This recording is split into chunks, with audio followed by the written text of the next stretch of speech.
Hey, what's up, guys? It's Serena from Thrift Diving. Guess what came and was installed just yesterday? The shed. Oh my gosh. If you remember, I am getting a 16 by 26 shed in my backyard. I've been waiting on this thing, waiting on the permit since March, and it's taken a long time just to get to this point, but it finally happened. And you know, I was out there with my camera recording everything, and I'm going to share with you sort of behind the scenes of what happened with this shed build. Everything looks great. Don't fast forward. I know you're curious to see what this looks like, but I tell you, it's worth the wait. So let's jump into it right now. So these guys, they showed up bright and early. They laid everything out on the lawn. And when I say everything, I mean everything. I mean, the lawn was completely covered. And what's funny is that we had the concrete people who had installed the pad just a couple weeks ago. They had reseeded the lawn that they had torn up. Well, now these guys had everything laying on my new fresh grass, but that's okay. Once everything is built, you know, we're going to get the grass going. But they started by building these floor joists out of metal. Typically you would use, let's say, maybe 2x6s or 2x8s for, you know, a home or a larger home or building than this, but they're using metal. I like that they're using metal, but if I had to do this all over again, I'd probably get one of the sheds that don't have a base, and I would just use the concrete pad as the floor. But it was too late for me to change my order, and the shed that I ordered had a floor, so that's what I went with. You'll notice the guys are bringing these pieces in off the truck. These are the pieces that are going to make up the walls of the shed, and it was manufactured at the factory and then just brought in pieces. And you'll see that it's just constructed like a puzzle right there on site. And it's got the framing, it's got the manufactured wood, the house wrap, and I believe it's got the OSB, that's the sheathing. So it's got all of that into one. All right, so what they're doing here is they're just making sure that it's level. You'll notice this gap here. So the guy building this, he told me that the concrete is not level. And if you remember from that video with the concrete pad being poured, the guy said, oh, you know, we don't make concrete level. If you see it level, it's done wrong. Well, in this case, it actually should have been done level. And that's why there's a gap. So I explain more about that in my podcast. If you don't know that I have a podcast, check down below. There's a link to this week's new podcast, and it is describing this more in detail. I noticed that as they started putting more things on top of the metal, the gap started closing a little bit. I was still a little concerned that there would be mice and crickets and all kinds of things getting in there, but you know, you can't make it completely insect proof, right? Anyway, they started laying the floor. This is the upgraded floor that I paid for. And as they're laying that on top of the metal, they're securing the metal to the concrete with anchors. And you'll notice here, the first coat of the paint that they did in the factory was darker, but the one that I chose, the custom paint that they were doing for the second coat, was actually just a little bit lighter. So I like that a little more than the darker color. All right, so they're installing the floor. This is the flooring that I upgraded to the smart flooring. I believe it's a little bit more water resistant, and it's just a better quality flooring than just having them put down OSB, which is oriented strand board. That's typically what's used for sheathing and, you know, subfloor, but this one's a little bit better. So I wanted to do that. Okay, so once they got the floor done, it was time to bring in the walls. They did this part incredibly fast. Now, I know that I'm cutting this video down, but I would say it literally took them about 30 minutes, probably not even 30 minutes, in order to put these walls up. And they brought them in sections. They had them labeled so they knew which wall went where. And then he just used a framing nailer to secure them together. And then, of course, later he used a little bit of bracing to keep everything in place before he did the trusses. But I was pretty impressed that they were able to get it together so smoothly, and it just fit together nicely, right? Like, this is a pretty good system, and it was exciting to watch.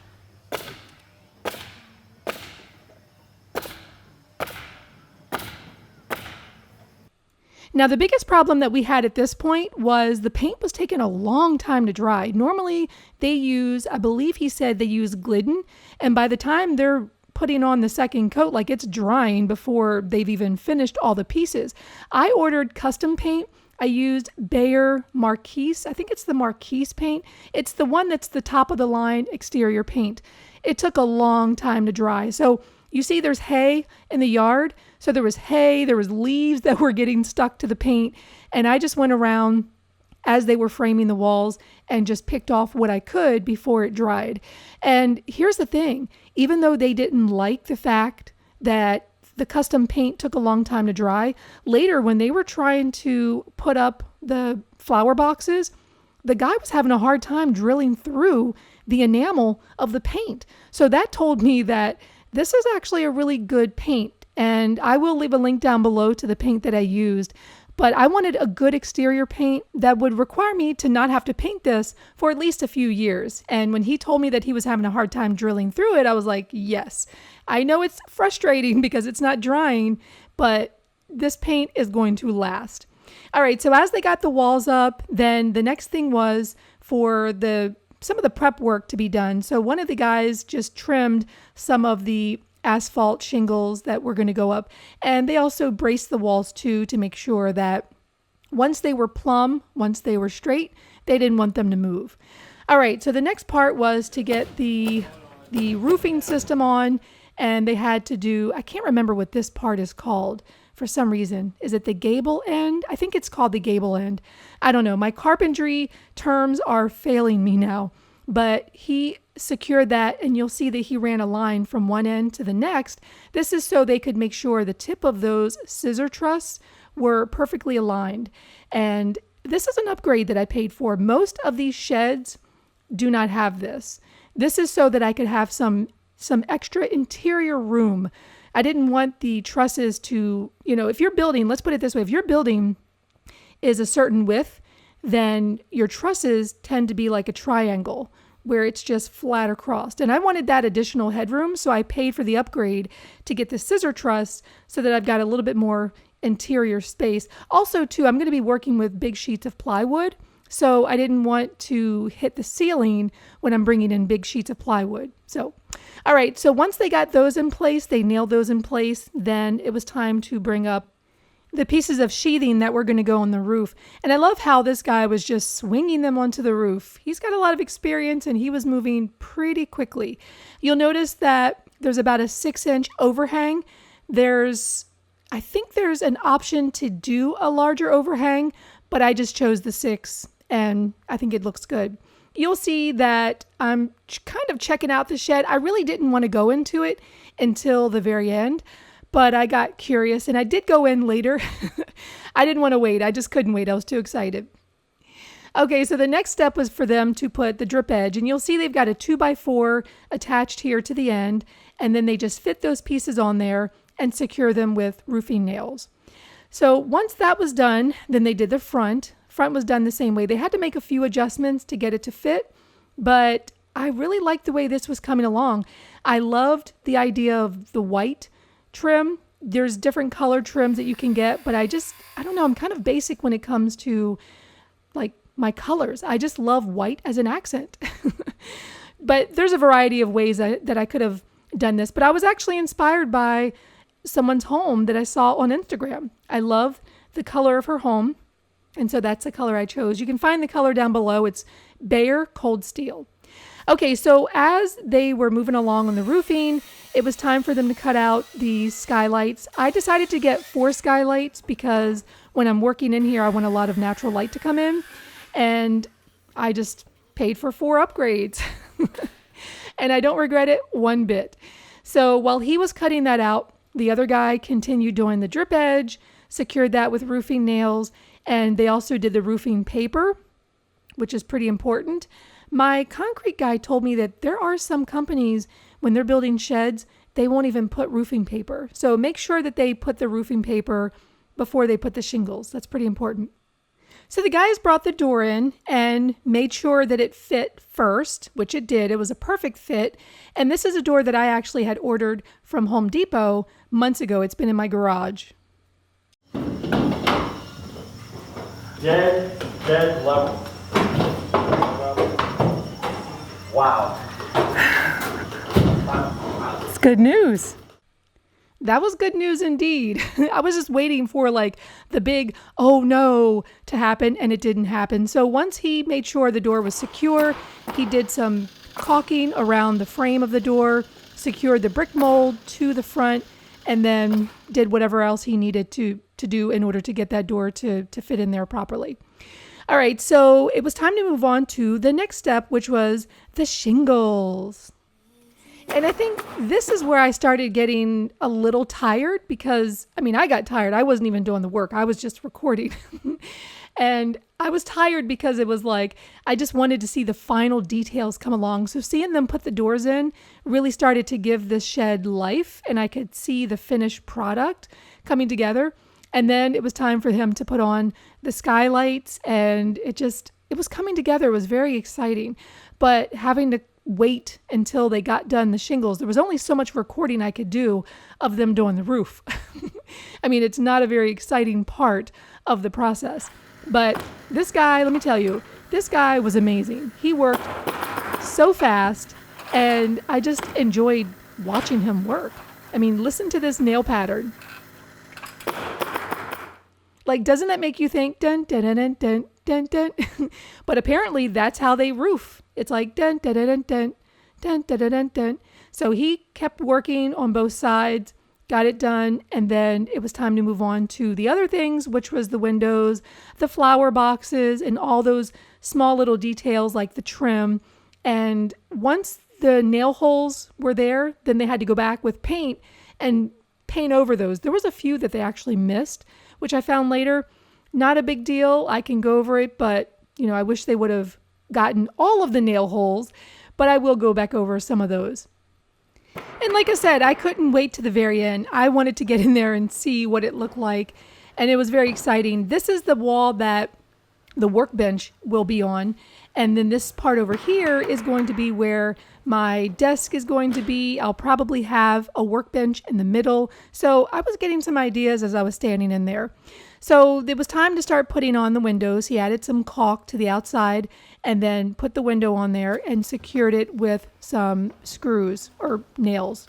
I'm not sure what he used. I don't think I recorded that part, but I think it was nails. It was nails. All right. And also I did pay for the upgrade to get the additional trim around the windows. So the shutters, those are an upgrade. And also I paid for an upgrade for the flower boxes. I got one for each 6 windows. So I cannot wait to plant in those. And I didn't want to build them out of wood because I wanted something that was going to last and not break down with the elements. So the last few things to do was to just remove the film, the blue film over top of the skylights. So they did that. And then they also needed to build the workbench. Now, they typically would have installed the pegboard, but because I'm going to do the drywall, the insulation, they left that off, and then they just left it for me for later. All the torch followers now slowing down. Nice. Thank you. These guys had a lot of energy and they were still smiling at the end of the day. Took them 11 hours and I was ready for them to go just so I could run into the shed and just be like a kid in a candy store. But I was so excited to see the inside of this when it was done.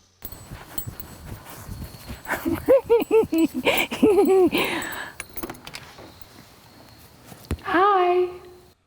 This is officially the new thrift diving headquarters. No more falling over lawnmowers and weed whackers. Oh my gosh, I love it. So great. Come on in. It's kind of high, so watch your knees. Come on in.